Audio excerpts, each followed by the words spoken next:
नमस्कार दोस्तों, लालटेन स्टडी में स्वागत है। जैसा कि आप सभी को पता है कि कल से एमपीपीएससी का एक नोटिफिकेशन है जिसमें नकारात्मक अंक या नेगेटिव मार्किंग का प्रावधान रखने को उसमें दिया गया है। तो आज हम देखते हैं कि नेगेटिव मार्किंग या नकारात्मक अंक क्या होता है और हमको फिर उस हिसाब से कैसे रणनीति बनाना चाहिए। तो आप सभी को सबसे पहले तो 2026 नंबर्स की बहुत बहुत शुभकामनाएं। Happy new year. और आप सभी ने जो जैसा कि हम हर साल करते हैं एक रेजोल्यूशन बना लिया गया होगा, आपकी सबकी सूचियां बन गई होंगी कि क्या करना है नए वर्ष में और हमको क्या सुधार करना है, कैसे जीवन जीना है। आपने एक लंबा चौड़ा दिन भर में आज कर लिया गया होगा और मैं आशा करता हूं कि आपने सभी ने ऐसा किया होगा कि हमको 26 में ये करना है और ये नहीं करना है। और मैं ये भी आशा करता हूं कि आपने ये पिछले साल भी किया होगा और मैं ये भी आशा करता हूँ, ये भी उम्मीद करता हूँ कि उससे भी 2-3 साल पहले से आप ये करते आए होगे। और मैं ये पूर्ण रूप से आशा या उम्मीद करता हूँ कि आपने जितने अभी तक रेजोल्यूशन बनाए होंगे उनको एक 8 दिन 10 दिन तक चलाया होगा। और ये भी उम्मीद करता हूँ कि दिसंबर तक दोबारा आपको बनाने की आवश्यकता पड़ जाती है। एक आध महीने तो अब बनाओ। तो बिल्कुल मेरा सीधा फंडा है, कुछ मत करो, जैसी लाइफ चली आ रही थी वैसी ही है। 31 दिसंबर भी वैसा ही था। एक आधे डिग्री टेम्परेचर का अंतर पड़ता है, कम ज़्यादा का। कल भी उतनी ठंड थी, आज भी उतनी ठंड है। सूरज में भी बहुत ज़्यादा अंतर नहीं पड़ता है।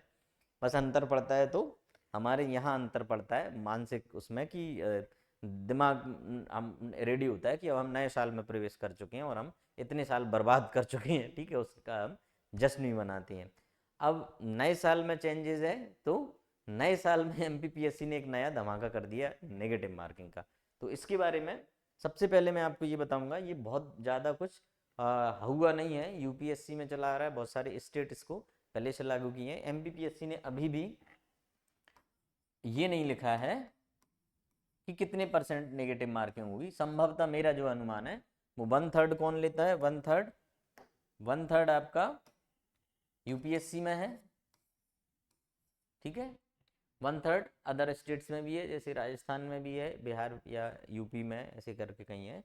उससे क्या होगा कि अब इसका सबसे पहले मैं असर, तो एक तो डर बढ़ जाएगा, डर का माहौल है कि अब नेगेटिव मार्किंग आ गई है, कट, ठीक है, अब क्या करें, कैसे पढ़ें, क्या क्या टिप्स चाहिए। हड़बड़ाहट होगी, ये पेपर देते समय भी पढ़ते समय भी, ये थोड़ा सा पहली बार है तो होगी, बाकी ऐसा कुछ है नहीं है। पेपर देते समय या प्रैक्टिस करते समय हमको थोड़ा सा उत्तर चुनने में हेजिटेशन होगी कि यार हम अब उत्तर चुने, हम सही है गलत है, तो थोड़ा सा उसमें टाइम लगेगा, लेकिन इतनी बड़ी चीज नहीं, वो सबके लिए। अच्छा, जो लोग लंबे अरसे से तैयारी कर रहे हैं या एक्चुअल में एमपीपीएससी का एग्जाम देते हैं उनके लिए तो फायदा है, क्योंकि जो प्रिपरेशन नहीं कर रहे हैं तुक्केबाज, तो तुक्केबाजों नीचे हो जाएंगे। और ये देखना कि फॉर्म भी कम भरे होंगे नेगेटिव मार्किंग की सुनकर, और फॉर्म अगर भरे भी होंगे तो उनमें से बहुत सारे लोग एग्जाम हॉल में आपको दिखेंगे नहीं, और एग्जाम हॉल में बहुत सारे लोग दिखेंगे भी तो सेकंड पेपर में गायब हो जाएंगे। तो ऐसा मेरा ऐसा मानना है, ऐसा होता है, ऐसा यूपीएससी में भी होता है ना, पहला पेपर दिया और निकल गए। ऐसे हमारे एक सीनियर भी हुआ करते थे, थिंक वो अगर ये सुनेंगे देखेंगे तो उनको समझ में आएगा कि उनका भी मजे लिए जा रहे हैं। तो उनने क्या किया, वो गए एग्जाम हॉल में, बहुत दूर सेंटर था, पहुंच गए पहले पेपर में। अब जो होता है ना कि जब सेकंड पेपर का जो गैप रहता है तो उसमें कुछ चाय की गुमटी उमटी कुछ नहीं थी, तो वो कुछ पीने निकले, चाय पीने निकले, तो चाय की वो खोज में गए, सत्य की खोज में। और सत्य उनको बहुत दूर जाके मिला, पता चला कि जब तक सत्य मिला और वो लौटने को हुए तो वो सेकंड पेपर का टाइम हो गया। तो बस में बैठ के आ गए, आकर वो मेरे रूम पे आके बोलते हैं, मैंने कहा यार आपका तो पेपर था यूपीएससी का, कि हाँ यार हो गया। तो मैंने कहा बड़े जल्दी हो गए दोनों पेपर, कि दोनों कहाँ हुए, एक ही हुआ है। तो मैंने कहा एक क्यों नहीं हुआ, कि हो रहा होगा यार। फिर मैंने सोचा इतनी दूर चल के कौन जाए, बस में बैठ के घर चलो। तो ऐसी चीजें भी होती हैं, तो ये अब एमपीपीएससी में भी संभावना बनेगी। ठीक है, चलिए अपन नेगेटिव मार्किंग क्या है इस पे आते हैं, ठीक है। तो हम इस पे आएंगे, नेगेटिव मार्किंग सबसे पहले तो ये है कि देखो, मान लीजिए कि एक प्रश्न का आपको कितने 2 अंक मिलते हैं अभी, ठीक है। तो अगर आपका एक प्रश्न सही हुआ तो आपको 2 अंक मिल गए, ठीक। अगर 1/3 जो नेगेटिव मार्किंग है, अगर आपके 3 प्रश्न गलत हुए, 3 प्रश्न क्या हो रहा है गलत, तो आपको 2 अंक माइनस में, यानी कि 2 अंक कम हो जाएंगे। सीधा मतलब क्या है कि परसेंट की बात करें तो 1/3 का मतलब होता है 0.33, ठीक है, इतने के लगभग।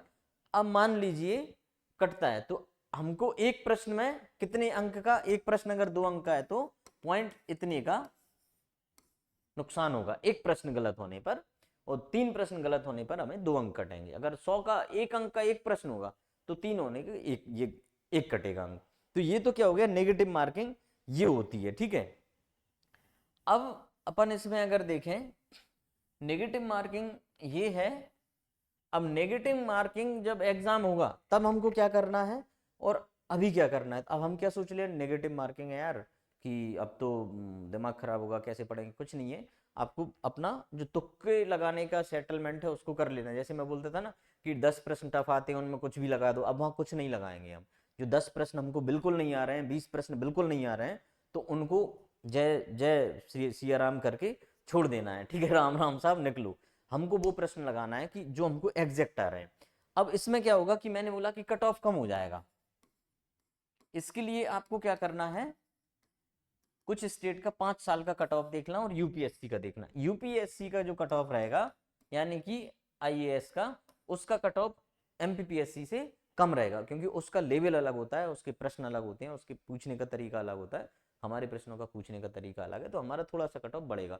मान लो कि अगर उसका 55 जा रहा है तो हमारा 60 चला जाएगा, ठीक है। अब मैं एक बात मान के चलता हूं कि 60 हम मान के चल रहे हैं, ठीक है। तो अब हम एवरेज अगर पेपर आता है तो 60 के लगभग कट ऑफ रहेगा। देखो अब हम सोचते क्या है कि यार अब हम, बहुत सारे लोग बोलेंगे ना कि अब तो जो मेरे को एग्जैक्ट आएगा मैं वही लगाऊंगा, बाकी से तो छेड़छाड़ी नहीं करेंगे, है ना। अपनी लड़कियां ही बोलती हैं कि नहीं नहीं मैं तो वही लगाऊंगी जो एग्जैक्ट राइट होगा। तो उसमें क्या है कि ऐसा होता नहीं है। मान लो कि हमारा 60 कट ऑफ है, 60 से 65 ये एग्जैक्ट आना बहुत बड़ी बात होती है कि हम एग्जाम हॉल में ये तय कर लें कि हमारे इतने प्रश्न सही हैं। 65 और 60, ज्यादा से ज्यादा आप 70 तक जाओगे। 70 तक जाओगे तो पेपर क्या हो जाएगा, उसका स्तर कम हो जाएगा। अगर कोई ये कह रहा है कि मेरे को एग्जाम हॉल में कि 70 के 70 मेरे सही हैं, मैंने 70 ही अटेम्प्ट किए हैं, तो देखो इसमें क्या होता है आपको बताऊं, 5 प्रश्न का हम जजमेंट गलत कर देते हैं। कितने, 5 प्रश्न कम से कम, 5 प्रश्न का हमारा क्या रहता है, जजमेंट गलत हो जाता है। जैसे कई बार आप बाहर आते होंगे ना, तो कि आप सोच के आओगे कि मेरे 80 प्रश्न 80 नंबर से ज्यादा आएंगे, हमने ये तो सही सही किया है। तो 5 उनमें से बाहर आते आते, रूम तक आते आते, घर तक आते आते 5 प्रश्न आप खुद ही बाहर कर लोगे, यार 5 तो मेरे गलत ही हो गए। आंसर शीट आती है तो वो 8 हो जाते हैं, और दूसरी आंसर शीट आ जाती है वो 10 हो जाते हैं। फाइनल आंसर शीट आती है तो 12 प्रश्न गलत हो गए मेरे तो, और हम 80 के नजदीक आ जाते हैं उतर के, ठीक यही होता है। 5 प्रश्न आपके, 5 बता रहा हूं ना मैं, तो ये जजमेंट के 10 तक भी जा सकते हो आप जितनी क्षमता है उतने आगे जाओ, ठीक है। 5 प्रश्न आपके होते हैं सिली मिस्टेक जो आप एग्जाम में कर देते हो। तो इसमें क्या होता है एक्चुअल में कि जैसे होता है ना कि मैंने बताता हूं कि सत्य असत्य पूछा है, नहीं है हाँ है पूछा है, या हम पढ़ने में गलत हो गए, गोला गलत भर गया, तो 5 ऐसे।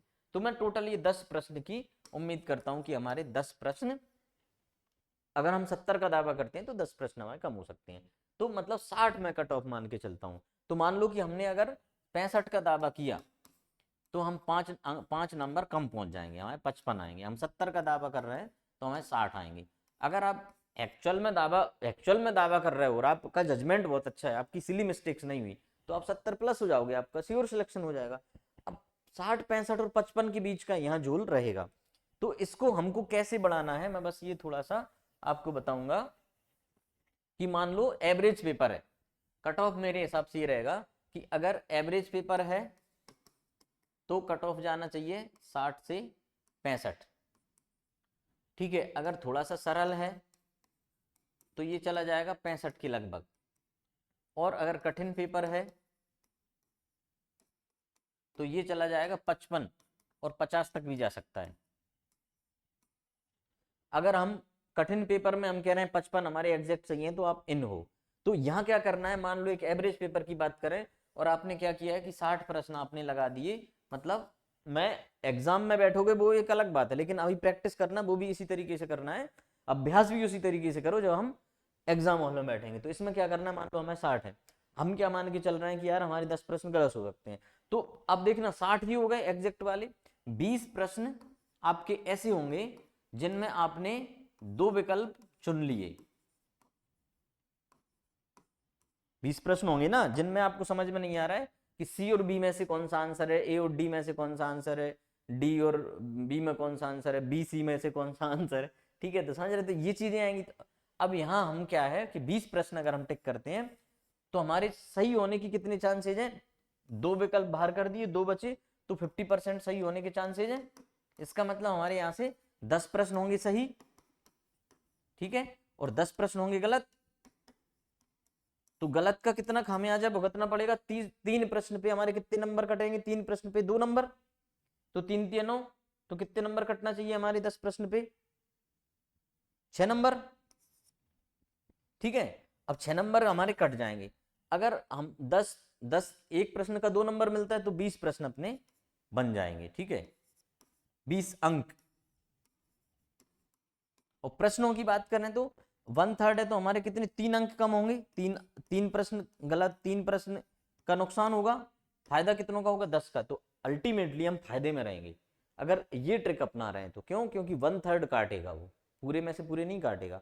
और हम लगा रहे हैं वो हमको पूरा मिलेगा, 10 में से 10 मिल रहे हैं, लेकिन 10 का 1/3 कितना होगा, 3 का भाग दो, 3 + 4 मान लो ज्यादा से ज्यादा, तब भी हमको फायदा है।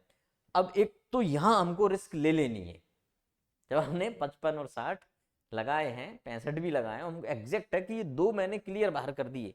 जैसे हमसे पूछा गया कि अमेरिका किस महाद्वीप में है, तो आपने एशिया और अफ्रीका तो बिल्कुल ही बाहर कर दिया। या आपसे पूछा एस्टोनिया किस किस महाद्वीप में है, तो आपने, सॉरी ये तो वर्ल्ड ज्योग्राफी हो जाएगी, इंडिया की बात करते हैं। जैसे आपसे पूछा कि खनिज मध्य प्रदेश का कौन सा स्थान है, तो उसने दे दिया कि पहला स्थान, तो यार टोटल खनिज में पहला तो हम पक्का पक्का दावा कर रहे हैं, पहले पे बाहर है। और एक दे रहा हो कि 25वां स्थान, यार ये भी दावा कर रहा है, 2 बचे, तीसरे चौथे पांचवें में से, तो हम चांसेज हैं ऐसे क्वेश्चन आएंगे। ठीक है, ऐसे अनुच्छेद क्या आएंगे, मान लो आपसे पूछा कि राष्ट्रपति संबंधित कोई अनुच्छेद है और वो 124 दे रहा है, तो 124 तो यार उससे न्यायपालिका से होगा, ये तो हो ही नहीं सकता है। 110 है, ये तो वित्तीय विधेयक से संबंधित है, तो 2 तो हमने बाहर कर दी। अब कंफ्यूजन इसमें, तो ऐसे प्रश्न में ऐसे ये करना है। अब मान लीजिए आपके 20 प्रश्न, 20 और 60 कितने हो गए आपके, 80 प्रश्न आपका हो गया। अब आपके 10 प्रश्न ऐसे हैं जिनमें से आपने एक ही विकल्प को बाहर किया है, मतलब कि आपके पास 3 विकल्प हैं, 3 विकल्प, तो यहां रिस्क कम लो। अगर हमने 60 वहां मार दिए और 10 नंबर हमारे यहां मार दिए, 10 में से माइनस हो जाएंगे वो, तो 4-5 का फायदा हो जाएगा।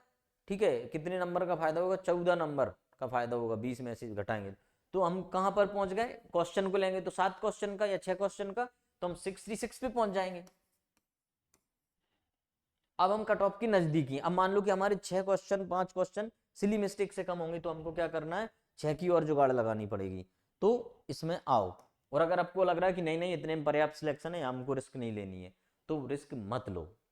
ठीक है, ये आएगा। अब आपको जो 10 प्रश्न ऐसे होंगे जो बिल्कुल भी नहीं आ रहे हैं, बिल्कुल हमको कुछ भी पता नहीं है, तो इनको मत छुओ, जाने दो इनको। ठीक है, ये कर लो। अब मान लो कि आपके 60 की जगह 55 ही नंबर आ रहे हैं, 55 पे आप कॉन्फिडेंट हो, आप अच्छे पढ़ने वाले हो, उस स्थिति में बता रहा हूं मैं, ऐसा नहीं है कि मैं हर किसी को नहीं बता रहा हूँ ये चीज। अच्छे 55 है, तो आप ये भी मान के चलो कि आपसे आपको नहीं बन रहा, मतलब औरों को नहीं बन रहा होगा। तो यहां हमको क्या करना है, रिस्क बढ़ जाएगी। 2 के साथ साथ जो 3 विकल्प चुने हैं ना, वहां भी हमको रिस्क लेनी पड़ेगी, क्योंकि 55 में संभावना है कि 5 गलत होने की, तो 50 पे हम बाहर हो रहे हैं, तो हमको फिर उधर से जुगाड़ करना पड़ेगा, विकल्प 2 में से करना पड़ेगा। अगर आपने 70 सही कर दिए, आपको यकीन है कि मेरे 70 के 70 सही हैं, तो आप 2 को भी मत छुओ तो भी दिक्कत नहीं होगी, लेकिन 3 वाले को तो फिर छूना ही नहीं है। अब आपके 55 नंबर है, तो कुछ यहां से भी आपको जुगाड़ करना पड़ेगा, और आपको लग रहा है कि 55 में मेरा हो जाएगा, तो 2 वाले छू के भग जाओ, 3 वाले को मत छुए। अब मान लो आपके 50 अंक, 50 से 55 के बीच में या 50 अंक के लगभग हैं, तो आप ये मान के चलो कि लगभग लगभग हम बाहर हैं, तो हमको 2 वाले विकल्प, जिनमें 2 विकल्प चूज किए उनको भी करना पड़ेगा, और जिनमें 3 विकल्प छांटे हैं उनको भी करना पड़ेगा। क्यों, क्योंकि अगर नहीं छांटते तो हम 50 में तो बाहर हैं। अब मान लो कि 50 से भी कम है आपकी, तो आपको 3 विकल्प वाले भी लगाने ही पड़ेंगे, ठीक है कि यार आप तो लगाने ही, ये एवरेज पेपर की बात कर रहा हूँ मैं, कठिन पेपर की बात नहीं कर रहा हूँ। अब देखो, अब मान लो कि इससे कम है तो 3 वाले भी लगाने पड़ेंगे, हमको रिस्क ज्यादा लेनी पड़ेगी। अब मान लो कि हमें तो यार 45 से ही कम है, तो फिर आपको उन प्रश्नों पे भी रिस्क लेनी पड़ेगी जो हमको बिल्कुल नहीं आ रहे हैं, क्योंकि हम तो बाहर हैं 45 में। ये जनरल के लिए बता रहा हूँ, जनरल कैटेगरी का कट ऑफ इतना जाएगा, अपनी अपनी कैटेगरी के हिसाब से आप कट ऑफ देख लेना। दूसरा यह कि पोस्ट बहुत कम है 155, आप क्या करोगे? 155 पोस्ट है, मतलब कट ऑफ क्या स्थिति रहेगी आप समझ लो, ठीक है। तो मैं इससे भी कम कोई जा रहा है तो आप पूरा रिस्क में हो, ठीक है। अब हम बिल्कुल रिस्क में चलाएंगे, ठीक है। फिर अब मान लो कि आपके तो भाई 40 नंबर से ही कम आ रहे हैं, फिर क्या करोगे? फिर आपको रिस्क नहीं, फिर कुछ और की जरूरत है, और भैया तुमसे नहीं हो पा रहा, तुम जाओ निकलो। तो हमको 40 से कम आने के बाद क्या करना है? घर जाके अगले वर्ष की पीएचडी का इंतजार करना है, ठीक है, कि हम उसके लिए पढ़ेंगे। तो ये आपका एक मोटा मोटा मैंने बता दिया है, ठीक है, कि इतना रहेगा। और आप कोई 33 के भी उसमें जा रहा है, ठीक है, तो आपसे हाथ जोड़ के निवेदन है, आप एग्जाम की तैयारी मत करो, आराम से लाइफ जियो जो आपने 31 में रेजोल्यूशन बनाए, सिगरेट नहीं पीऊंगा ठीक है, उसको फॉलो करो, ज़्यादा टाइम वेस्ट नहीं करूंगा, मोबाइल नहीं चलाऊंगा, यही बनता है ना मोस्टली, मोबाइल नहीं चलाऊंगा, समय पे सो जाऊंगा, समय पे उठ जाऊंगा, 8 घंटे से कम नहीं पढ़ूंगा, 10 घंटे पढ़ूंगा, एक दिन में इतना करूंगा। कुछ लोगों के बन रहे होंगे कि हाँ मैं जॉब पे जाऊंगा, टाइम से जाऊंगा, सैलरी नहीं कटने दूंगा, इंक्रीमेंट टाइम पे लूंगा, यार अपने अपने बनते हैं। कुछ अपने किसान भाई भी बना रहे होंगे कि अब फसल बोऊंगा, टाइम पे यूरिया दूंगा, पानी दूंगा, बढ़िया ये होगा, सब अपने अपने हिसाब से अपनी लाइफ को, आज की लाइफ सबकी क्या है, सतयुग में पहुंच गए हम, सतयुग कोई गलत नहीं है, किसी का दिल नहीं दुखाऊंगा। अब ये सतयुग धीरे धीरे धीरे कब कलयुग में बदल जाएगा हमको नहीं पता है, ठीक। तो ये मैंने नेगेटिव मार्किंग के लिए कर लिया। अब आपको अभी क्या करना, ये एग्जाम की दृष्टि से है, अभी ये है हमको इसी आधार पे प्रैक्टिस लगाना है। आपको क्या करना है, जो पी वाई क्यू भी लगाओ तो ये मान के चलो कि 1/3 माइनस मार्किंग करके आप अपने अपने आप को जज करो कि हम इतने उस पर जा रहे हैं, तो आपको ये करना पड़ेगा। फिर आप टेस्ट सीरीज करोगे, उसमें भी सेम चीज़ ये करो। और टेस्ट सीरीज तो देखो अब जो भी लॉन्च करेगा वो 1/3 करके ही करेगा, तो आप ये मान के चलो कि लगभग कट ऑफ 15 प्रश्न के लगभग कट ऑफ नीचे जाएगा, 15 प्रश्न मतलब 80 जाता था, 65 के लगभग जाएगा, टफ पेपर आएगा और कम होता जाएगा, ठीक है, और इतना मार्किंग कम होगी। तो ये आपको देखना है। अब आपको एक चीज और मेहनत करनी पड़ेगी कि जो अपन बोलते हैं ना कि रीड, रिवाइज और रिपीट, ये 3R को बढ़ा लो ज्यादा से ज्यादा। और दूसरा एक चीज और है, अब आपको फैक्ट बहुत याद करने पड़ेंगे, मतलब अब हम ये मान के नहीं चलेंगे कि चलो ठीक है 10 में से तुक्के वाला खेल खत्म हो जाएगा, वो कंपटीशन भी कम होगा। क्योंकि अभी क्या होता है कि अदर एग्जाम वाले भी आते हैं, उनका जीएसई बहुत अच्छा होता है तो वो निकाल लेते हैं, अब वो सोचेंगे फालतू पैसा दें यार, नेगेटिव मार्किंग है, तुक्के बुक्के वाले लोग इसमें थोड़े नहीं आएंगे। पर कंपटीशन उतना तो है जितना सिलेक्शन के लिए चाहिए, वहां तो कंपटीशन है यार, क्योंकि इतने लोग 155 पोस्ट इंटू 15 करोगे या 20 भी कर लोगे तो कितनी हो जाएंगी। एमपी में 50,000 लोग पढ़ रहे हैं, 50,000 अच्छे लोग पढ़ रहे हैं, तो कंपटीशन कम नहीं हो सकता है। और दूसरा ये है कि आपको प्रैक्टिस बहुत ज़्यादा करनी पड़ेगी और परफॉर्मेंस हर बार आपको अवलोकन करना पड़ेगा, ऑब्जर्व करना पड़ेगा। और तीसरा एक और ये है कि आप सिलेबस के अकॉर्डिंग सिलेबस ओरिएंटेड हो जाओ, आप सिलेबस को बहुत डीप में पढ़ो, सिलेबस का एक भी चीज़ मत छोड़ो। और जो प्रश्न रिपीट वाले हैं उन वो तो आपके 100% सही होना चाहिए, मतलब आपके 70 प्रश्न तो आप ये मान के चलो कि आपके हर टेस्ट सीरीज और हर पीवाईक्यू और हर एमसीक्यू में होना ही होना चाहिए, ठीक है। टाइम का ध्यान रखो कि टाइम मैं विद इन टाइम कर रहा हूँ, जो यूनिट पढ़ रहे हो उसके बाद तुरंत पेपर लगाओ, तो ये आपको करना ही करना है, ठीक है। अब अब हम जो भी प्रश्न लगाएंगे वो नेगेटिव मार्किंग के रहेंगे। और मैं ये ट्राई करूंगा कि अदर एग्जाम्स के भी जो पेपर आते हैं, जैसे अभी नेट का चल रहा होगा, तो नेट में हमसे कितना संबंधित आया, एक चीज़ और मैं बता दूं, नेट में हमसे कितना संबंधित आया वो भी आपको पढ़ना पड़ेगा। अभी एक चीज़ और ऐड करूंगा मैं आज की, अदर स्टेट की जो एग्जाम होंगे 2025 और 2026 में, इवन 2024 में भी, वो भी पढ़ें, उनमें से भी प्रश्न आते हैं, मतलब जो मैं 70 बताता हूँ रिपीट 70 होंगे, उनमें से 10 प्रश्न वो होते हैं वो उधर से आते हैं, मतलब वो मिला के 70 प्रश्न होते हैं और 70 हम कवर कर लेंगे तो हमारा सिलेक्शन हो जाएगा। तो यही आपसे बार बार मैं जो कहता हूँ वो बिल्कुल ध्यान से देखें। और आपको नव वर्ष 2026 की बहुत बहुत शुभकामनाएं, उम्मीद करता हूँ कि आप इस अपने भविष्य के प्रति चिंतित रहोगे और खुशनुमा माहौल बना के आप आगे बढ़ोगे। और जब नेक्स्ट ईयर आएगा तो जो अपने बीच की लाइन है वो आप इधर भी आ सकते हो कि अब हमारा आपका एक ऑफिस होगा, घंटी बजाने के लिए होगी, पानी पिलाने कोई आएगा या बुलाने के लिए आपके बाहर लोग वेट करेंगे।